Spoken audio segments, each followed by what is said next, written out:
अच्छा भाई हाँ जदि आलू किलो 37 टका हला ताले 37 किलो आलू को केते टका हबो? ये सामान्य क्वेश्चन आंसर जाननु ताले सुन आलू किलो 37 टका जदि 37 किलो आलू किनिया तो पाखे कौन एते पैसा गलानी एते ऊंचा रेट रे किनिया कौन दरकार रेट टिके कमे गिरी किनिया अच्छा आलू किलो 10 टका आलू किलो जदि 10 टका हला 37 किलो आलू रो दाम एते आलू किनी कौन करू घर नहीं सड़ेबू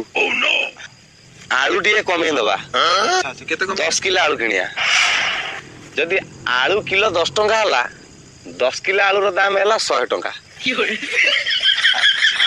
एतरा बुझी पाइलु हां कौन बुझलु कहलु आलू रो दाम टिके बढ़ी आइतला